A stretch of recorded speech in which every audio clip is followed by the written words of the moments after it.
কাশ্মীরে পেহেলগাঁওতে নিরীহ হিন্দু পর্যটককে বেছে বেছে হত্যা করেছে পাকিস্তানি জঙ্গিরা। পাকিস্তানের চোখে চোখ রেখে ভারত বদলা নিয়েছে অপারেশন সিঁদুরে। আর এই ইস্যুতেই জঙ্গি দেশ পাকিস্তানকে সরাসরি সমর্থন করেছে তুরস্ক।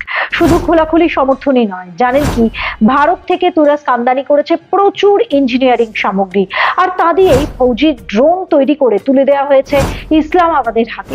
এভাবেই শুধু মুখেই নয়, হাতে কলমেও ভারতকে আঘাত করতে পিছু পা হয়নি তুরস্ক।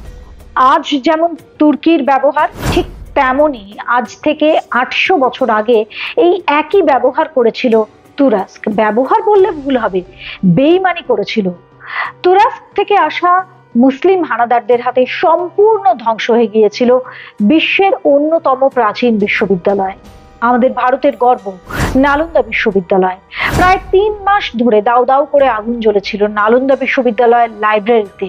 হ্যাঁ, ঠিকই শুনছেন, ৯০ লাখ মহামূল্যবান বই নিষ্ঠুর তুর্কি হানাদারদের নির্দেশে শুধু লাইব্রেরি পোড়ানো হয়নি, তুর্কি বাহিনী নালন্দার হাজার হাজার ধর্মীয় পণ্ডিত সন্ন্যাসীদের আগুনে পুড়িয়ে হত্যা করেছিল। আর এই সেই নালন্দা বিশ্ববিদ্যালয়, যেখানে আজ থেকে ১৬০০ বছর আগে পড়ানো হতো মহাকাশ বিজ্ঞান, চিকিৎসাবিদ্যা, বৌদ্ধ শাস্ত্র, যুক্তিবিদ্যা, শব্দবিদ্যা। ইউরোপ বা আমেরিকা শুধু নয়, অক্সফোর্ড বা হার্ভার্ডের মতো গোটা বিশ্বের গর্ব ছিল আমাদের নালন্দা বিশ্ববিদ্যালয়, যাকে এক নিমেষে শুধুমাত্র একটা ঘটনার জন্য শেষ করে দিয়েছিল এই মুসলিম হানাদাররা, যারা তুরস্ক থেকে এসেছিল। কিন্তু কেন? আজকের এই ভিডিওতে সেটাই বলবো। এই ভিডিওর একদম শেষ পর্যন্ত দেখুন। নমস্কার, আমি ভেনিসা, আর আপনারা দেখছেন আমার চ্যানেল মাইথোলজি বাই ভেনিসা। আজকের আইআইটি জেই কিংবা নিট বা ক্যাটের মতো কঠিন এন্ট্রান্স টেস্টের কথা তো আপনারা সকলেই জানেন। কড়া পরীক্ষায় পাশ করলে তবেই মেলে নামজাদা প্রতিষ্ঠানে পড়ার সুযোগ। কিন্তু যদি বলি এই কঠিন এন্ট্রান্স নতুন কিছু নয়, এর আগেও বহু বছর আগে এইরকমই এন্ট্রান্স পরীক্ষা দিয়ে, শক্ত এন্ট্রান্স পরীক্ষা দিয়ে কোনো ইউনিভার্সিটিতে জায়গা পেতে হতো। আজ থেকে ১৬০০ বছর আগে একটা বিশ্ববিদ্যালয় ছিল যেখানে পড়ার ছাড়পত্র পেতে দিতে হতো টাফেস্ট এন্ট্রান্স টেস্ট। আর কার কথা বলছি বলুন তো? হ্যাঁ, নালন্দা বিশ্ববিদ্যালয়ের কথা বলছি। আজকে বিহারের পাটনা শহর থেকে ৯৫ কিলোমিটার দূরে রাজগীরে এই বিশ্ববিদ্যালয় প্রতিষ্ঠা করেছিলেন এক হিন্দু রাজা। এই বিশ্ববিদ্যালয় প্রতিষ্ঠা করেছিলেন হিন্দু গুপ্ত রাজা প্রথম কুমারগুপ্ত। তার বংশধরেরা ১০০ বছর ধরে বৌদ্ধ ভিক্ষুদের জন্য তৈরি এই বিশ্ববিদ্যালয়টিকে আয়তনে বাড়িয়ে যান। তা সেই এন্ট্রান্স টেস্টের কথা বলছিলাম, যে ছাত্র এন্ট্রান্স পাশ করতো তাকে কারা নাকারা বাজিয়ে ভিক্ষুরা নিয়ে আসতেন বিশ্ববিদ্যালয়ে। কেউ সেই ছাত্রের মাথায় ছাতা ধরতেন, কেউ বা শিঙা বাজাতেন। রাস্তার দুধারে ভিড় করে দাঁড়িয়ে ফুল ছুঁড়েছেন বহু মানুষজন। এতটাই টাফেস্ট এক্সাম ছিল এই বিশ্ববিদ্যালয়ে চান্স পাওয়ার জন্য। এভাবেই হতো অভ্যর্থনা। লিখে গেছেন এই বিশ্ববিদ্যালয়ের বিখ্যাত ছাত্র চীন থেকে আসা হিউয়েন সাং।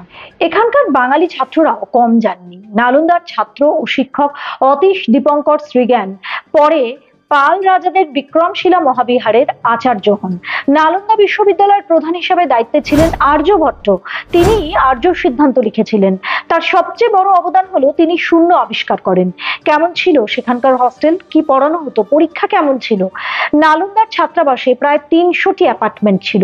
ধ্বংসাবশেষে এখনো দেখা যায় কোনো কোনো ঘরে ২টো পাথরের খাট রয়েছে। দুজনের থাকার বন্দোবস্ত ছিল, তার মানে মাঝে একটা পাথরের খাঁজ, সেখানে পড়ার জন্য পুঁথি রাখা থাকতো। সময় শাসন করত জলঘড়ি। জল ভরা একটা বড় তামার গামলায় ছোট্ট একটা তামার বাটি। ভোরবেলা ছোট বাটি থেকে একটু ডুবলেই শঙ্খধ্বনি ও ঢাকের আওয়াজ। জল ভরা একটা বড় তামার গামলায় ছোট্ট একটা তামার বাটি। ভোরবেলা ছোট বাটি একটু ডুবলে শঙ্খধ্বনি ও ঢাকের আওয়াজ হতো, মানে রাইজিং বেল, অ্যালার্ম ক্লক। সূর্যাস্তের পর আর ঢাক আসর ঘন্টা নয়। দুপুরে পুকুরে স্নান এবং খাওয়া সেরে ফের ক্লাস ঘরে যেতে হতো। এই বিশ্ববিদ্যালয়ে লিখিত পরীক্ষা, সার্টিফিকেট ইত্যাদির কোনো বালাই ছিল না, দামও ছিল না। বিতর্কে শিক্ষকদের মুগ্ধ যদি করতে পারতো ছাত্ররা, তবেই মিলত পরের ক্লাসে যাওয়ার অনুমতি। আজকের মতো গবেষণা নয়, ৮ ঘন্টা ক্লাস নেওয়াই আসল, এমন উদ্ভট চিন্তা যদি থাকতো নালন্দায়, তাহলে নালন্দা কখনোই নালন্দা হতো না। রোজকার সিলেবাস শেষ করা নয়, তত্ত্ব চর্চাই নালন্দাকে সবার থেকে আলাদা করেছে। বিশ্ববিদ্যালয় চালানোর খরচ চলতো কিভাবে, এটা আপনি ভাবতে পারেন। এখন আপনি হয়তো ভাবছেন, এত বড় কর্মযজ্ঞের খরচ কে চালাতো? রাজারা এই বিশ্ববিদ্যালয়ের খরচ চালাতেন। এখানে পড়তে মাইনে লাগতো না। বিশ্ববিদ্যালয়ের অর্থের যোগান আসতো কাছাকাছি 200টা গ্রামের রাজস্ব বা ট্যাক্স থেকে। সেই সব গ্রাম থেকে প্রত্যেক ছাত্রের জন্য প্রতিদিন বরাদ্দ থাকতো লেবু, আখরোট, পেস্তা বাদাম, কর্পূর, মাখন, দুধ, ঘি এবং সুগন্ধি মহাশালী চাল। নালন্দার লোকেরা ছিলেন স্বাধীন চেতা। তারা রাজাদেরও জ্ঞান দিতে ছাড়তেন না। নালন্দার বৌদ্ধ দার্শনিক নাগার্জুন রাজাকে চিঠিতে জানিয়েছিলেন, রাজত্ব, বিত্ত সবই ক্ষণস্থায়ী, বরং আসক্তি, ক্লান্তি, কামনা বাসনা, মিথ্যা গর্ব এরাই হোক আপনার শত্রু। প্রতি মুহূর্তে এদের জয় করার চেষ্টা চালান। অন্যদিকে বাঙালি ছাত্র অতীশ দীপঙ্কর শ্রীজ্ঞান, তিনিও রাজাকে চিঠিতে লিখেছিলেন, সবই ক্ষণস্থায়ী, ঔদ্ধত্য নয়, অতিরিক্ত কথা বলা নয়, বরং জিহ্বাকে শাসনে রাখাই রাজার কর্তব্য। আর 5টা ভারতের গর্বের সৌধ যেভাবে বিদেশি হানাদারদের হাতে ধ্বংস হয়েছিল, বিশ্বের সেরা বিশ্ববিদ্যালয়টিরও পরিণতি হয়েছিল একই। নালন্দা বিশ্ববিদ্যালয়ের এক আচার্য মৃত্যুর হাত থেকে রক্ষা করেছিলেন তুর্কি হানাদার বখতিয়ার খিলজিকে, কিন্তু তারপরেও তিনি ভারতের এই প্রাচীন ঐতিহ্যকে ধ্বংস করেন। কিন্তু কেন? আগুনে জ্বালিয়ে দেন পুরো লাইব্রেরি। আগুনের লেলিহান শিখায় জ্বলে ছাই হয়ে গিয়েছিল 90 লক্ষ বই। আগুনে পুড়িয়ে হত্যা করেন হাজারে হাজারে ধর্মীয় গুরু ও ছাত্রদের। কিন্তু কেন এমন করলেন বখতিয়ার খিলজি? আর সেটাই এবার আপনাদের বলবো। 1193 সালে তুর্কি সেনাপতি ইখতিয়ার উদ্দিন মোহাম্মদ বিন বখতিয়ার খিলজি নালন্দা বিশ্ববিদ্যালয়ে সবচেয়ে বিধ্বংসী আক্রমণ করেন। কিন্তু কেন? বখতিয়ার খিলজি উত্তর ভারতের বৌদ্ধ শাসিত কিছু এলাকা দখল করেছিলেন। এই সময় সে এতটাই অসুস্থ হয়ে পড়ে যে এমনকি চিকিৎসকেরাও হাল ছেড়ে দিতে বাধ্য হন। তারা বলেন যে বখতিয়ার খিলজিকে আর বাঁচানো সম্ভব নয়। লোকেরা ধরে নেন কয়েকদিনের মধ্যেই মারা যাবে বখতিয়ার খিলজি। কিন্তু তারপর কি হলো? আর এরপরে এই ঘটনায় আসে একটা টুইস্ট। কেউ একজন বখতিয়ার খিলজিকে নালন্দা বিশ্ববিদ্যালয়ের আয়ুর্বেদ বিভাগের প্রধান আচার্য রাহুল শ্রীভদ্রের কাছে চিকিৎসা করানোর পরামর্শ দেন। কিন্তু খিলজি, তার বিশ্বাস ছিল তার নিজের চিকিৎসকদের উপর, তাই তিনি আচার্যের কাছে তার চিকিৎসা নিতে চাননি।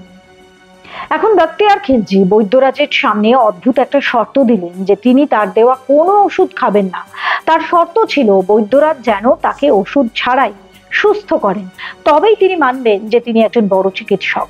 বৈদ্যরাজ এই শর্তে রাজি হন এবং কিছুদিন পর তার কাছে একটা কোরআন নিয়ে আসেন এবং তাকে এর থেকে কিছু কিছু পৃষ্ঠা পড়তে বলেন। বৈদ্যরাজ বলেন এই পাতাগুলো পড়ে তিনি ভালো হয়ে যাবেন। খিলজি কোরআনের এই পাতাগুলো পড়ে সুস্থ হয়ে ওঠেন।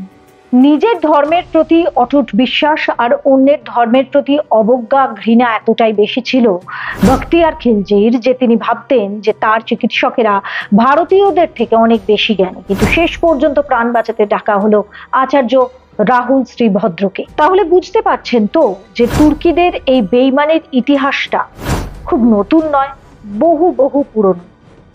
আজ যেভাবে ভারত তুর্কিদের পাশে দাঁড়িয়েছিল যখন তাদের দেশে ভূমিকম্প হয়েছিল এবং টার্কির সেই ভূমিকম্পে নিজের দেশ থেকে আমরা তাদের জন্য সাহায্য পাঠিয়েছিলাম, ওষুধ পাঠিয়েছিলাম যখন তাদের দরকার ছিল, প্রতিদানে তারা আমাদের শত্রুদের সাথ দিয়েছে। শুধু তাই নয়, আমাদের বিরুদ্ধে, আমাদের ওপর আঘাত হানার জন্য যে অস্ত্র আমাদের শত্রু দেশ পাকিস্তান ব্যবহার করেছে তা সরবরাহ করেছে এই তুর্কিরা।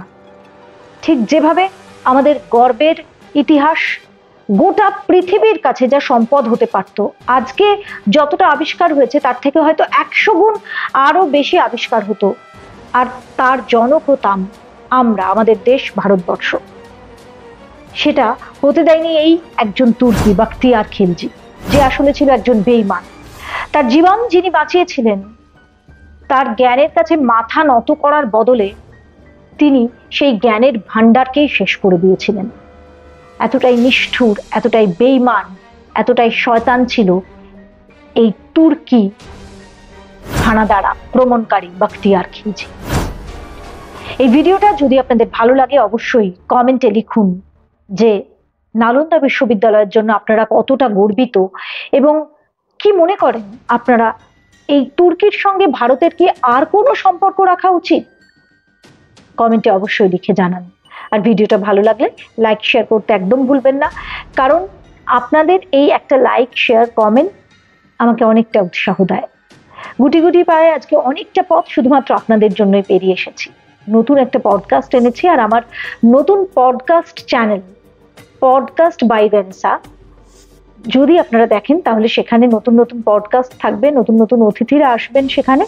তাই প্লিজ আরো উৎসাহ জগতে আমার এই নতুন চ্যানেলটাকেও সাবস্ক্রাইব করে নিন, পডকাস্ট বাই রেনেসাকে। সবাই ভালো থাকবেন। আরো একটা নতুন ভিডিও নিয়ে হাজির হচ্ছি খুব শীঘ্রই। নমস্কার।